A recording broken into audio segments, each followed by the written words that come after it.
Hey guys, thanks for joining me. Long time ago, I was in the Dominican Republic and I went on a whale watching trip. And it was one of the most amazing experiences of my life. We're sitting out there in the mating area and they have all these gigantic whales. And right beside me, one of them breached, I guess that's the name of it, out of the water, came straight up, didn't make a sound at all, and it's gigantic and big. And I think I was the only one that saw him, and I was like, and even so everybody's looking at me now because they gasped, and it was that quick, and whoop, it went back underneath the water, and I don't think anybody else saw it. But in those very couple of seconds, it felt like it was just me and the whale and the ocean, and it was absolutely magical. And the thing that I walked away with in that moment was, as magical as that was, I felt that I was intruding on the whales and I never wanted to do it again because they're spawning. They are mating, they're having babies, their calves are in the water, and it just felt really, really invasive. But there were boats everywhere, all over the place in their sacred space. And that's what I want to talk to you about. Money and spirituality. Stay tuned.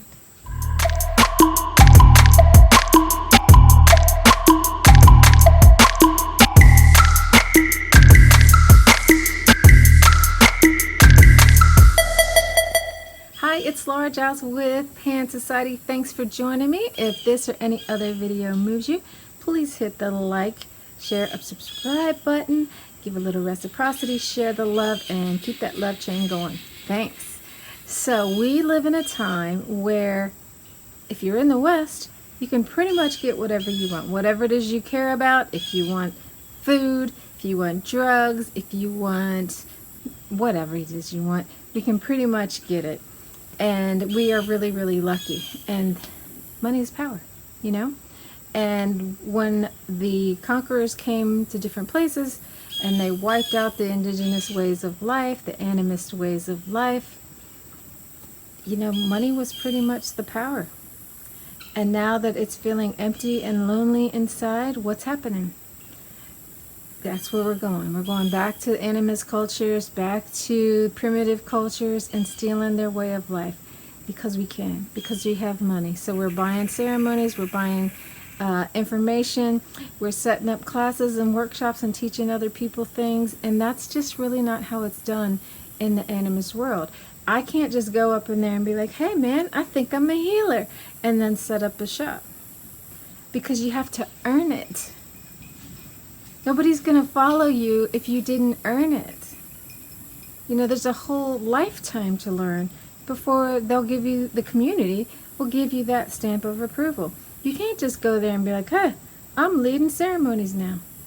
Because nobody's going to be in there with you. Nobody's going to allow you to do that. You just can't do it because you feel like it. It's like, we want to be in the penthouse when we don't have a foundation. How stable is that penthouse going to be? Be like, well, I got the money. I can build a penthouse without a foundation. You certainly can.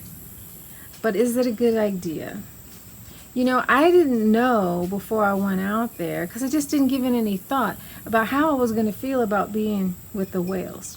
It's not quite the same thing, but it is the same thing because that was a really spiritual experience for me. Being out there with nature, and, it cost me money to be there.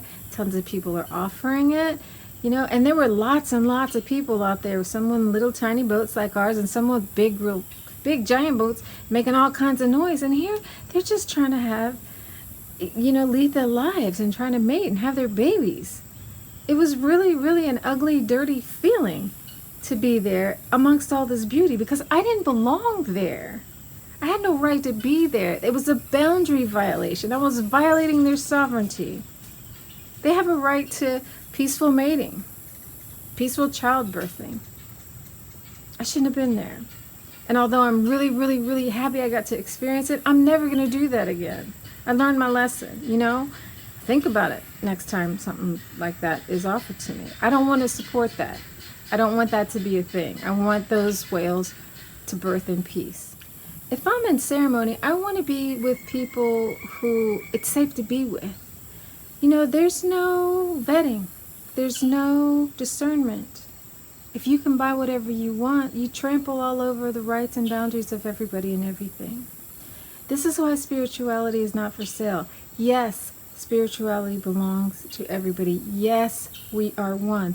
That doesn't mean that you have the right to do everything. There are boundaries. And it's up to you to set them. Because there's always going to be somebody, if you have enough money, who will sell you what you want. Doesn't mean it's the right thing.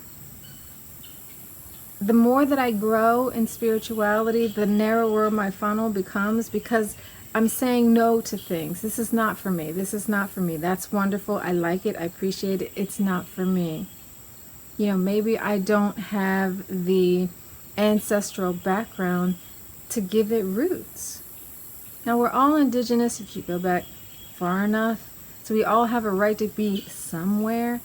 But it doesn't make sense for me to put my fingers in the, let me see, Egyptian pie. I'm seeing these things for Egyptian shamanism now. I'm like, what in the world? You know, it doesn't make sense for me to put my finger in that pie when I don't have any roots there. Makes no sense. What's grounding me? So, you know, it's about boundaries. Think about your boundaries. I'd love to hear your thoughts on the topic. We can all learn and grow together if we share. So I invite a conversation and love to hear what you have to say. Please tune into the next pan video soon. Bye.